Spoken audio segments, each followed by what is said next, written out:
Are you building a business, feeling the stress of all the pressures on you, and hungry to learn from other entrepreneurs? Then you're in the right place. You're listening to But First Principles, where we highlight the principles you need to win both at work and at life. Let's dive in. All right. Well, good morning, or I guess good afternoon, or good evening, or good middle of the night, whenever you happen to be listening to this. It'll be coming out in the morning, but really a pleasure to be speaking to Karen Webb, who's the president of the Chesterfield Chamber of Commerce. Although, in many ways, that's a very small part of what she has done, what she will do, all those things. So I'm really excited to be speaking with you, Karen, and to have an opportunity to talk about sort of your larger vision for business and nonprofits. We were just talking. I think we have a lot, share a lot of same passions. Yeah, So really looking forward to this. And so, all right, all that said, can you give us like kind of a nutshell version of your life, career, kind of how you got to this point? sure. Um, well, as you know, Colin, I was a Navy brat, so I traveled a lot when I was growing up and got experience to an awful lot of different societies and different cultures and that kind of thing, which then kind of put me on the path where I am career-wise today It was an in influence. some senses.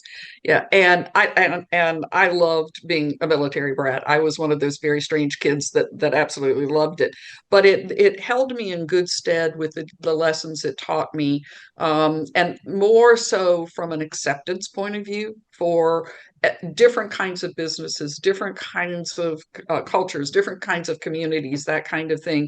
And that has been the foundation of what my career has been. My career has been nonprofit all of my career. I started off with the American Red Cross with my first paid director level position when I was 17 years old. Yeah, I Not also bad. went to yeah, it's one of those things, Colin. I wouldn't recommend it to pretty much nobody else, but it worked beautifully Yeah, for yeah. me. And I think a lot of that is Yeah. because of my upbringing. I did go to school. I have a bachelor's degree in rehabilitation counseling. I have my master's degree is in clinical psychology, and I am also an autism coach on top of that as well, and love every bit of it. Unfortunately, I had wanted to be a neurosurgeon. Don't ask me why I had to go all the way to a specialty like that, but I did. And was in the two times I applied to medical school, I was the first alternate both years, and I was the only woman in the group. So that tells you part of the story with all of that, which has also been an excellent learning experience. And I took a lot of growth away from that, is why I mentioned that. But as I said, I started with Red Cross as the director of small craft, water safety, first aid, CPR, and nursing and health when I was 17. Loved every minute of it, and still love doing everything that I still do volunteer wise with Red Cross today. I've been all over the world with Red Cross. One example was back in the day, Guyana. As a country, all Hmm. of their EMS and life saving and that kind of thing were federal government positions. Okay. So a team of us went down and trained and set all of that up for the Guyanan government, which was quite a wonderful experience and gave me my first foray into working with governments, Mhm. which I had not been as exposed to until I did that. But I think probably the best experience I had when I was with Red Cross, which is the most self-defining moment, both career and personally for me, That's quite a was thing to I say. would Yeah. well, and it Yeah. truly still to this day, I feel that way. I Mhm. was sent to one of the refugee camps at the fall of Saigon. Wow.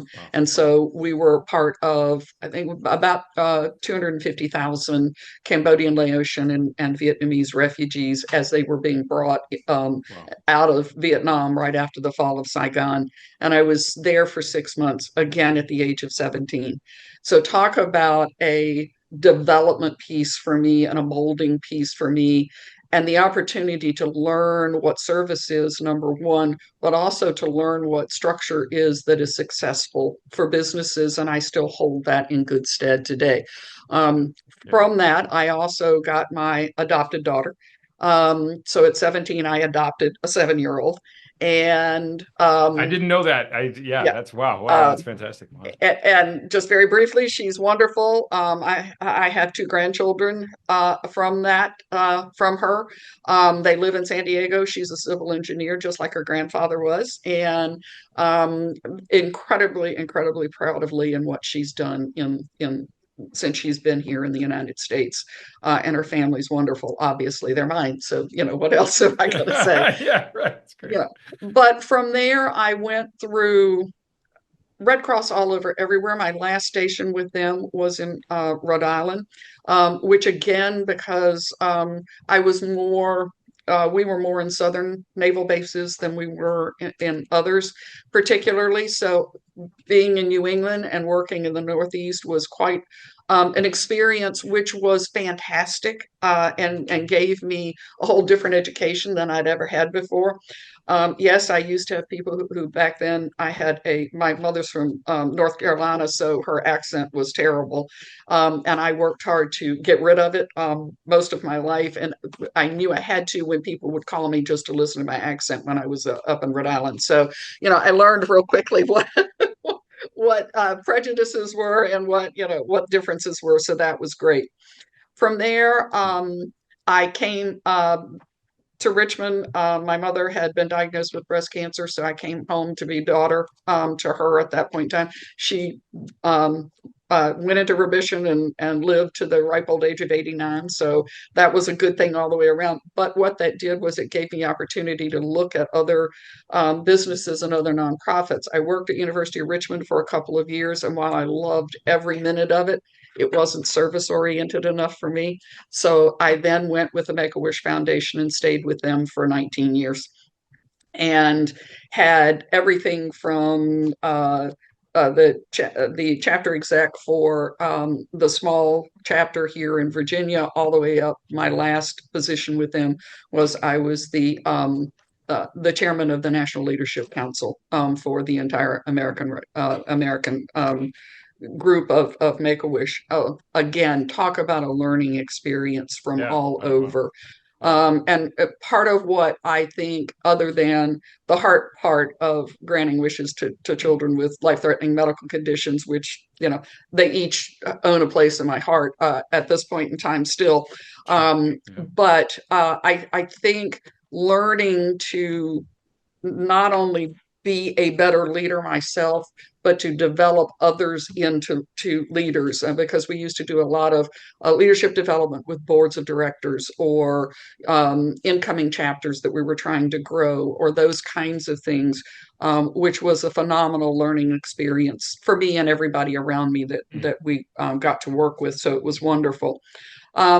After that, I did a couple of stints as the CEO for community medical centers, which brought me back into my behavioral health background. So I got to Okay. be in that, as well as help grow the community medical centers, which was yet a whole nother group to work with, but Sort of. pulling in the same leadership and the same business oriented methods.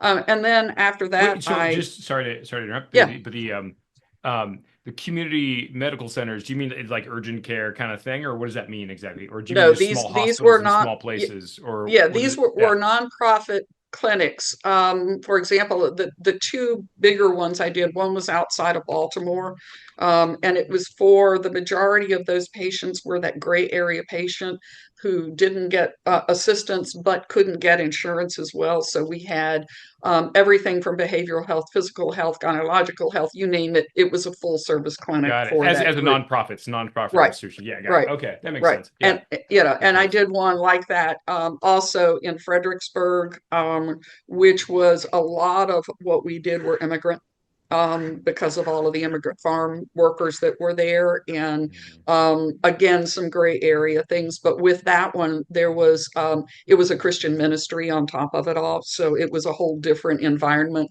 All of it very valuable and all of it a learning experience for me. So then the chamber came along, and one of the things that other than the fact that I'm, as you can tell, am a giver and a helper.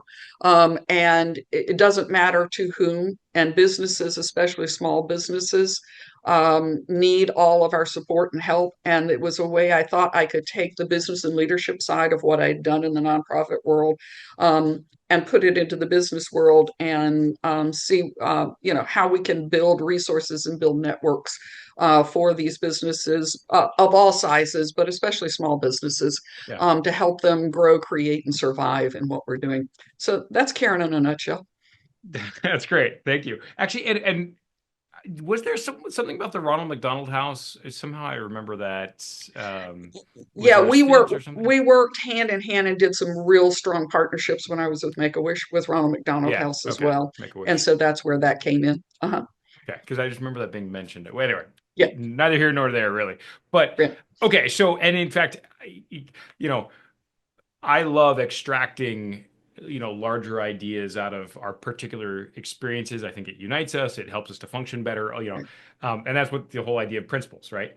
Um, so two big areas there, just from your background. One would be, I mean, like where we were kind of chatting a little bit, like the experience of human beings organizing themselves towards common goals, right? And Right. that's any organization, whether that's government or, schools or hospitals or nonprofits or businesses, major corporations, tiny little mom and pop shops, like human beings are trying to organize themselves Right. to get stuff done, to accomplish something. And then there's all these roadblocks, hiccups, systems, if you mess with one piece, it messes with other pieces, right? That are all Right. involved. So, Right. um, so you have a great experience seeing the sort of like the universal principles at work when it comes to, an organization and leadership, particularly within that organization, right? Mhm. Um, and so broad organizational principles, and then the other side of that is like your positions of leadership and you're rising through the ranks. So let me ask about that first, about the leadership piece. Mhm. You know, you're saying like 17, you're at a director level role. Um, what helped you? And I know this is true at different stages, like different things. Like you could say different things about different stages, but what were some of the things that really helped you to progress? And gain leadership skills? Was it mentors? Was it what you were reading? Was it experiences with your dad? Was it all those things? What was it? Right. Right. Uh, you know, I think, Colin, it's, as you say, it's all of those things, and it has to be. It can't be done in a vacuum, because if you try to develop as a leader, or try to even survive in the leadership world, and you've only done one avenue, you're going to find you're going to trip up so many times. And I have, I will admit that that's been probably as big a part of learning as anything is trying and not having it go so good. And you will find I don't use the word failure, because to me, if you're not making mistakes, you're not learning. So everything I do, if I trip up or I'm challenged or whatever, I either go research it, I go talk to somebody or whatever, or I spend a lot of time with myself re-examining too much of that, as a matter of fact, and Sure, yeah. um, that kind of thing. But Yeah, yeah, that's I great. think it's been a combination, though, of two things. One has been coaches and mentors, some formal, most not, as in, okay, you're my executive coach, and I'm your coachee, for lack of a better word.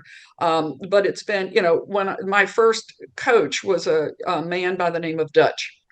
And I could talk to Dutch about anything. He was with Red Cross, and we would go to, back then we had huge stay at 14-day aquatic small craft schools, and safety schools, there were four of them in the United States. And so we would go do that. And it was quite an honor and quite an intimidation for somebody my age to be teaching teachers, basically, was the Yeah. level we were at. So Dutch saw that I was floundering, not in what I was doing, but within myself, and took me down to the pier one night and sat there. And that's when he officially became my coach for years.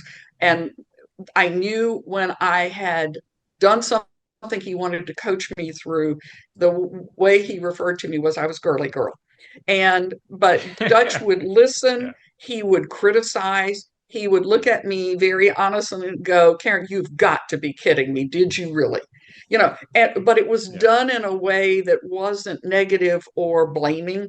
It was done in a Right. way that it was coaching, and he was very good at what he did. I've Yeah. had that kind of person in my career and in my life. And in some places I've been, because it's been a level or 62 levels above where I came from most recently, I would do a formal executive coach as well. Okay. I mean, of Even course, in my, I appreciate anybody who, yeah, like yeah. gets coaching, Well, understand and promote, like, 'cause yeah, right. like But there's so it's much I could say there, but yeah, invaluable. And yeah, I'll yeah, be the first to say that. And it's different than a personal coach or a friend coach or whatever, right, in many ways, because that person, that executive coach, while they've got a vested interest, they don't have a personal vested interest. And at that point in time was what I needed. I didn't need to be taken care of. I needed to be coached through. And that yeah, held me in good stead on several occasions. yeah, I have one coach who's been with me. We talked this weekend, and he's been with me for 38 years, and we still go through coaching, and I'm his coach as well. Why we've stayed together for 38 years with some of the things we talk to each other about, I'm not sure, but we do, and it's invaluable still today. I really think that's very important with what we're talking about. Um, I think the other piece of this is, though, from where it came from and where it still goes, is the structure piece of everything I've done. As you know, hmm hmm being a Navy brat, there's structure there. When I went into Red Cross, that's very hmm structured and very yeah, militaristic back then. And so I was able to, um, but I think what that opened me up to within that structure is structure on several levels. And by that, I mean, and this is something I use with the chamber today, okay, is I got involved with not only local government, but state and federal government and international government with what I was doing with a lot of what was Red Cross. yeah, yeah, Um, and that's a whole different environment in which you operate and survive in some cases. But it's an excellent learning experience to be able to understand that. Again, with Red Cross, I was working with the big corporations. I was working with the big foundations like Kellogg and Kresge, and Gates foundations, because we were doing things, especially in the biomedical world, with funding. And with that, I got the corporate side of everything. But then where that then translated was it enabled me to be able to give service to people in need. And I love the fact that my jobs and my career has not just been service, but it's also been very stringent and structured business, and it's been governmental at that point, and especially where I am now. I mean, one of the greatest partnerships I have is with the Chesterfield County government here, and I absolutely love working in partnership with them. they seem to be And doing a they're bang up job. I mean, they really just Yeah, seem to be they're doing they're really well. fantastic. Some Yeah, and great people who are yeah, very solid, right? yeah. So I think, long answer to your question, but I think it all kind of it ties together. And those are the two things I would say. Okay. Yeah. So the mentors and coaches and thanks for the shout out and the and the structured environments Right, where there's a sort of a process or procedure to get things done and a place where like a role where people fit within a larger organization. right. Yeah. I think one of the things, Colin, and as in the nonprofit world, as in coming up through it, and it's not so much that way anymore. There's very definitely more of a business structure than was when I first started. But I think that when I first started, had I just focused on the service delivery side of things, I Right. never would have grown into being the leader I am Yeah. today. Yeah. Yeah. Yeah. And, Yeah. and I and so I think the cross pollination with the government officials and the for business, and any of those kinds of Yeah. things gave me then the solid piece, but I kept the service as what my brain and my heart was doing. Yeah. Well, oh man, I could tell so many like you what you're talking about is triggering so many memories and thoughts and there's so much I feel like I could share, to relate, right? And to say Yep. yes, exactly, right? But what just one of those things is a story I tell pretty frequently that my dad, brilliant guy, went to Yale, played also played college football for University of Oregon. So, you know, pretty well-rounded individual. But he opened his own small business and after I think it was about 10 years failed, right? When I was a Hmm. kid. And went bankrupt and we had to move from sunny California to upstate New York and kind of this, post-industrial rundown town and that was pretty tough, right? Yeah. You know. Yep. Um so it was because he was really good at the service delivery but had no idea how to run an organization or run a business, right? Right. And yeah, again, I could tell so many stories. I mean, just my experience of it, like leadership. Thanks be to God, I had great mentors and got to work in a lot of leadership positions within like sort of the organizations that I was involved in. Nonprofits, churches, ministries, uh, missionary group, that kind of thing, and um, that being able to step back and look at how the organization is designed and also really appreciate what the organization is designed to deliver, Hmm. so you're not just a bureaucrat or whatever, right? um, that's powerful, right? When you Hmm. really are passionate about what you do and get, boots on the ground, meeting people, and that's a beautiful story to live in a refugee camp, right? um, Hmm.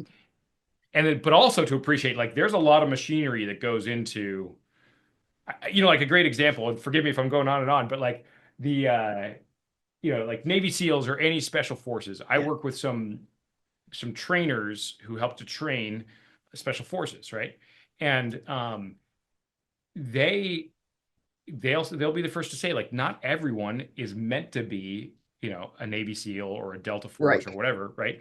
Um, and they have to be very grateful for and appreciate the huge like the telecommunications and all the work that goes like the supplies and the all it's so many things that go into the organization so six guys can go in and rescue somebody, right? Right. um so that's exactly how business works as well, right? Hmm.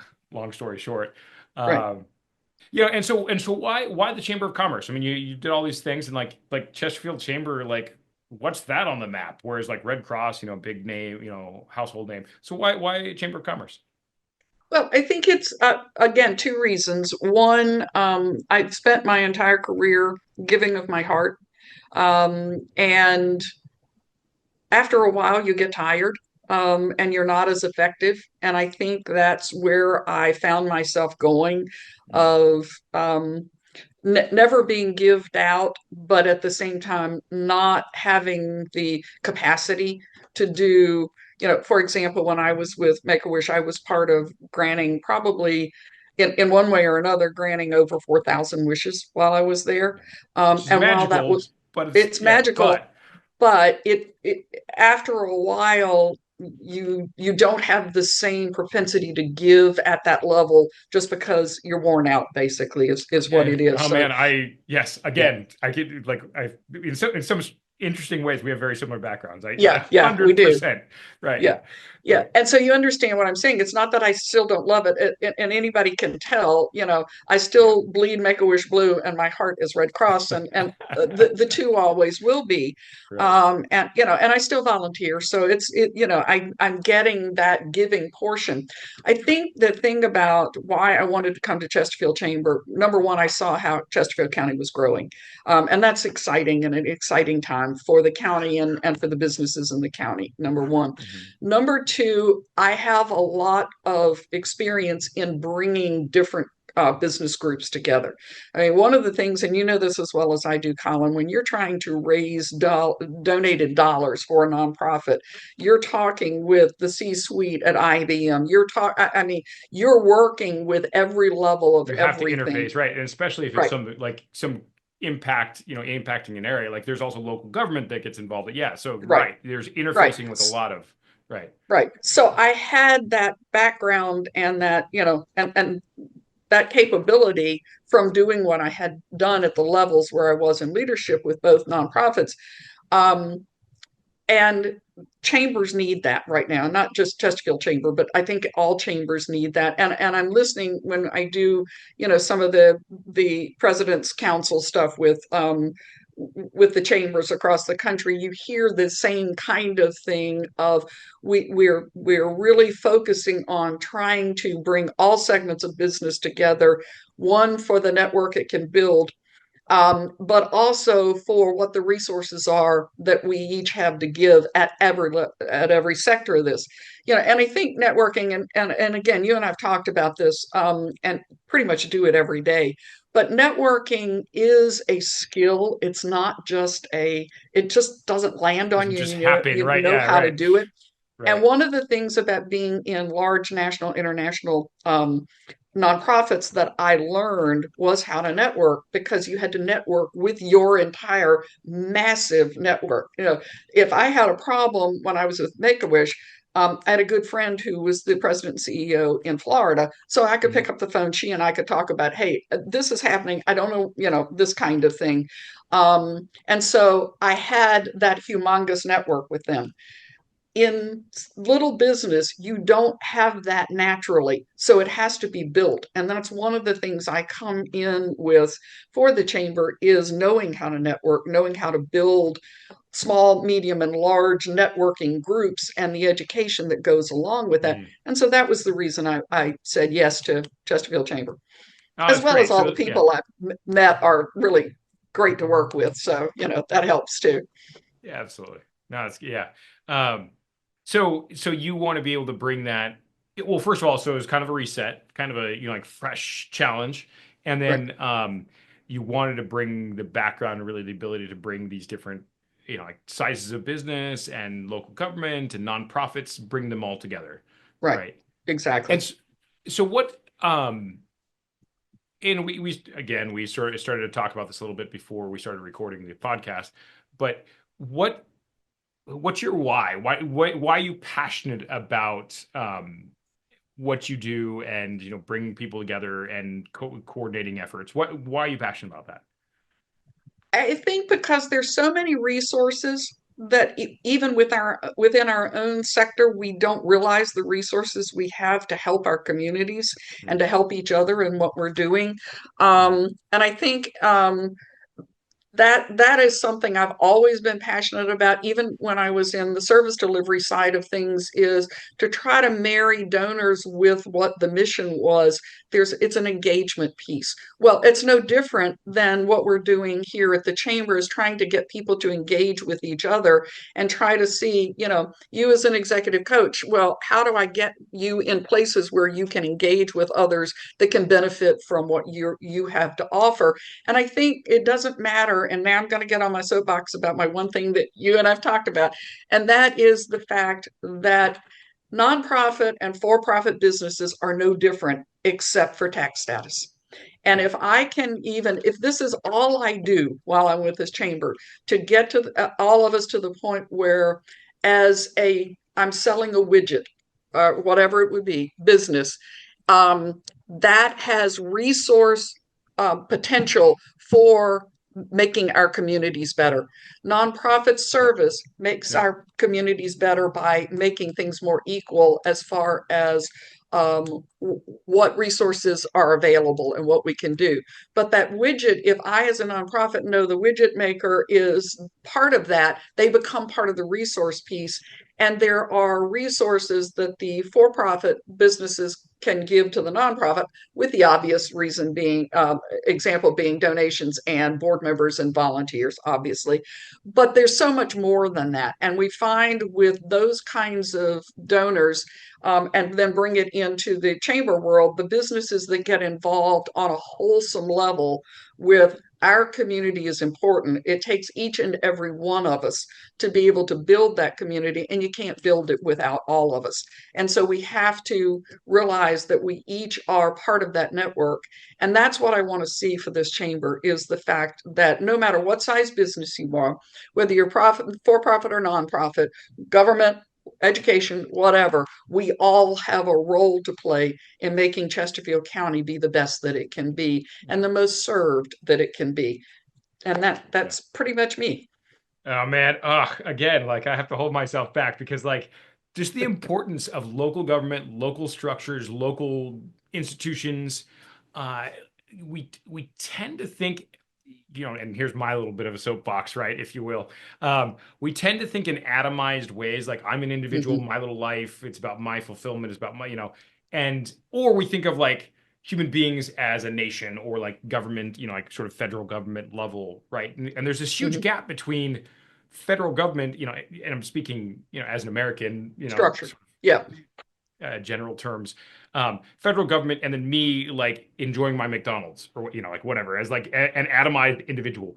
But like community structure, like starting at the level of family and an extended family. I mean, one of the things Right. I love about my wife's family is that they get together frequently, Hmm. and she has Latina background and like sort of Latino culture, right? So, you know, at the level of family, at the level of like local communities, at the local government, like those things are important. Those institutions have a huge impact and Right. just are irreplaceable and essential, but we Right. often don't we just don't think about it. We're not actively engaged. Um, and like me personally, I made a decision. I could be a corporate executive coach with my background, and I have peers who are charging quintuple of what I'm charging, right, or more for an hour of their time, to work with an executive. And I'm not charging that because I want to work with very small businesses Hmm. because they do have a huge impact. I mean, it's like 45% or like 46%, something like that, of the workforce is small business. Hmm. Like it's like 44, like so it's right around 50% of the GDP comes from small businesses. Right. Um, so it has a huge impact, but we often just don't think about it. Um, and we don't know what we don't know. It's like colliding Right. with other people that you find out, oh, I never even thought about that. But I mean, and me as a business coach, that's literally what I do all day, every day. Is like help people to see like, oh, you didn't know that you didn't know this, right? Right. Right. You didn't see this, you wouldn't think It's about it, called, right? yeah, it's called What Questions Do You Ask? And do you know which questions to ask? Yeah, well, right, exactly. Yeah. Which, like, yeah, as like both in psychology and in coaching, like the primary tool is questions, right? To Right. explore your own, right? And oh, so um, yeah, I just love that mission, and I guess with all of the experience that you have, something I'm really curious about is just so who would you say that you like? What are some of your strengths and some of the things that you really think um, maybe from the angle of like what you want to be known for, or maybe from the angle of like sort of authentically, who do you think you really are? What do you really bring to the table in a position of leadership? Like, what is it that sort of makes you tick as Karen Webb, as in what you do? I think one of the things that I bring obviously is passion. If I am going to get involved with something, it's going to be at 500% or I'm not going to be involved in it. There's no in between for me. Yeah, it's a big part of Sometimes leadership. Yeah, sometimes that's good, sometimes that's bad, yeah, obviously, no, but that too. that's the basis of who I am in life. I think one of the other pieces is inclusion. Is I want everybody to be as passionate and as included in what we do, at whatever level they want to be. And if somebody wants to learn more, then they've got an open door to me to be able to. If I can't help them, I certainly can help them find something and that can help them, that kind of thing. Um, I think, and I'm not even sure I'm going to say this really well, Colin, but I respect every human being for who they are. And I know I have, years ago, and it made me very humble, but it also, kind of went, aha, well, maybe you are succeeding at this. But I was described to somebody as, I meet everybody I meet them where they are, not where I want them to be or need them to be. And I think that's probably other than just the experience I've had, Yeah. which everybody can have. But what makes me different is those pieces. Hmm. And do you and just to be very honest, right? In my encounters with you, interactions we've had, you strike me as a very disciplined person, frankly. So like Yeah. sort of the military background is, no Yep. no surprise, Very right? definitely. Yeah. So do you like your ability to make hard decisions come what may, is that also something you feel that's a real leadership strength, or how would you describe that for yourself? Hmm. That's a two-step answer too. Okay, sure, yeah. And yes, I can answer a question with just one thing, but these are I know, I there know. there are factors to this. Yeah. Yes, I can make the hard decisions and I can stand up for them and I can stand up for the folks that are affected by them. But the second step is what it takes me to get there internally is I tear myself up basically and I second Mhm. guess myself. And nobody would ever know that most of the time Right. because by the time anybody sees it, the decision's settled and it's been made with every bit of input that I can get from it. It's never my decision; it's a team decision. But I do spend an inordinate amount of time thinking it through, looking at all sides of it, criticizing myself for what if you go down that path and if those kinds of things until I get. I'm not a gee here it is the decision's obvious we can do it. It's well agonized by the time I get it decided. But once it's made, yes, I can make the hard ones and I can stand up for them and do whatever we need to do to move with that. Yeah. Yeah, I mean, you have to have backbone in leadership. I mean, because you're Yeah. gonna catch flack, you're gonna get criticisms. And in fact, one of the like I love people, and I love like I was sharing before that I lived internationally with a bunch of people from a bunch of Right. different nation, like basically every continent, and traveled throughout the world, and gotten along with a lot of people in a lot of different backgrounds, right? Right. Um, and I mean, great experiences in some of the slums in Mexico and things like that, Yeah. um, and it was very hard for me personally to learn that in leadership, you have to be able to create clarity. Hmm. Actually, I think Patrick Lencioni has a brilliant book on this, as far as I'm concerned, called "The Five Temptations of a CEO," which was before Five Yes. Dysfunctions. Five Dysfunctions is really popular. With Five Temptations of a CEO, Right. first temptation is to want, you agonize over something because you're waiting for it to become clear. But no, no, no. At a certain point, you've weighed the options. Now I have to make a decision, and I'm going to stick with it. I create the clarity. I don't wait for the clarity, right? Which doesn't Correct. mean you haven't processed the data. It doesn't mean you're Right. jumping to conclusions. But and that's it's hard because you can't. Like the best organizations are run by leaders who don't govern by consensus. Correct. Correct. So and yeah, so that's a difficult part. Um, yeah, I'm looking at the clock, and we should start to wrap. Although I'd love to like delve a little bit more in like inclusivity and all that, and Right. God, I mean, there's so much there. Like maybe we'll save it for another episode. But I was going to say there um, needs to be a part two. yeah, right, exactly, right. And as soon as we started talking, I had a feeling this might happen, where I'm like, okay. So oh yeah, okay. So, the audience I'm trying to speak to are really like, again, very small businesses. Think like 5 employees, 10 employees, Right. 20 employees, around there, right? And for me, they're often or not misunderstood. They're underserved Yes. because they don't have the budget for, some of the consulting services or the software or, whatever, right? So if you are speaking to someone who has, grown a company to the point where they have, let's say, 10 employees, Hmm. and they're serving the community, but they're going through a rough time, what what would you love for them to know? What kind of lifeline would you throw them, or like, vision of hope would you give to them? What Right. advice? Yeah, I think that's one of the strengths of the chamber and or any chamber. I'm not just talking Chesterfield County, Hmm. but that is you get to that point. Number one, there's a fatigue element. whether you want to admit it or not, but when you've worked that hard to grow the company to that level, Mhm. there is a fatigue element there. Number Yeah. two, there's also uh, the choice or not choice of just trying to get it over the hump yourself, or whether you include your team.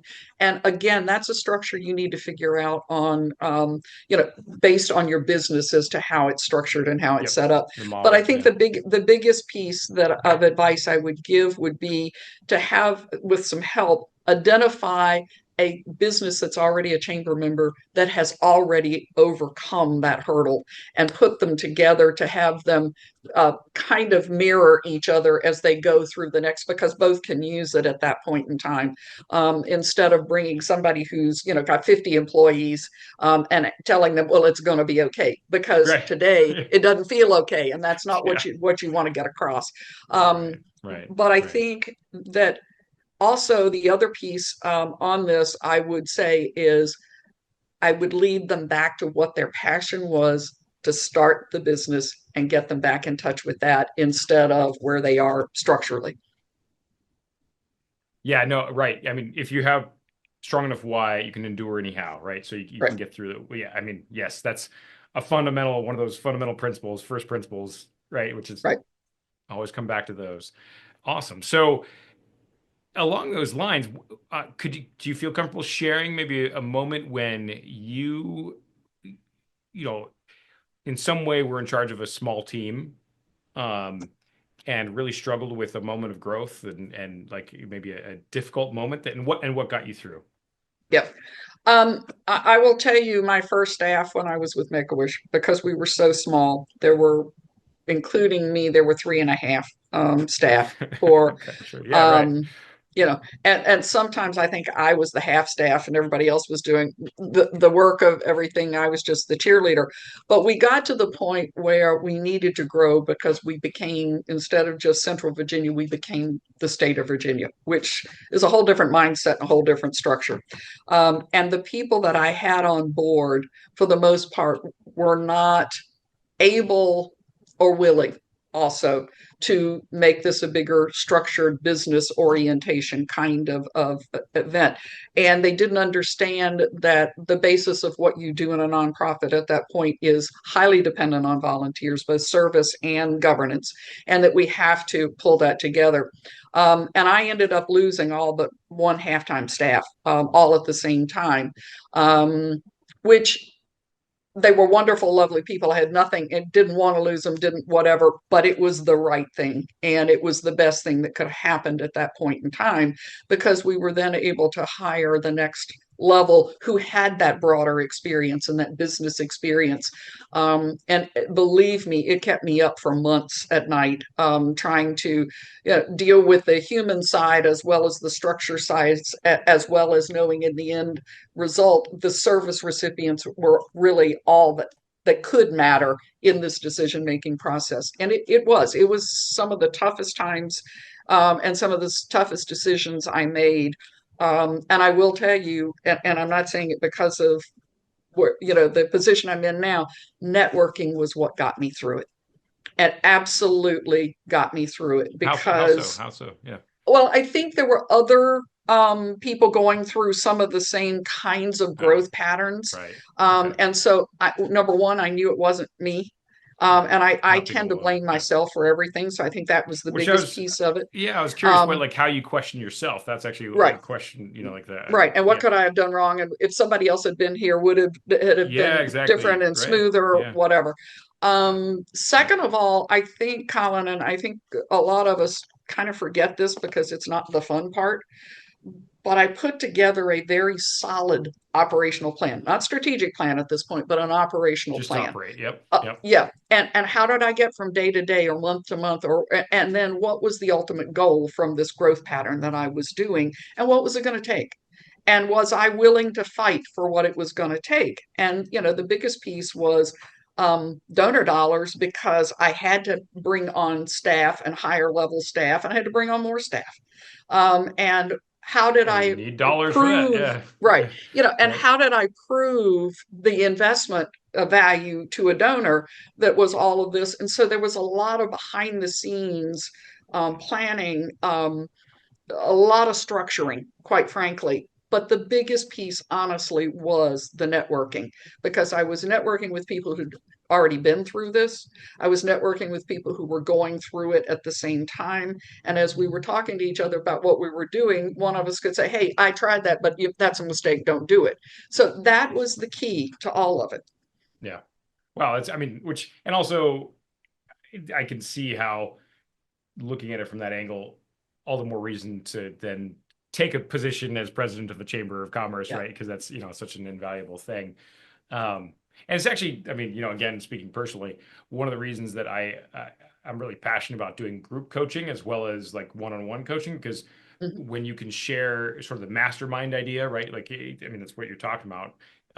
Sharing the different perspectives, people going through it, and what they would help them. That's tremendously powerful in itself, Mhm. right? So, again, very cool. All right, so I think we need to end it here. And how do people get a hold of you, and who would you like to connect with? Yeah. People get in touch with me. The easiest way to do it is through our website, which is www.chesterfieldchamber.com. Number one, it Mm, has everything on it that you might have questions for that would be a quick answer for you. Second of all, I'm on LinkedIn, any social media that there is. It, direct contact with me. My email is president@chesterfieldchamber.com. I there you go. always respond, as you know, and Yeah, would love to talk to people. And the biggest thing I want to see with where we're going, and to end it for this, is I just want as many businesses as humanly possible that are in the county to join the chamber, so they do have that support group there.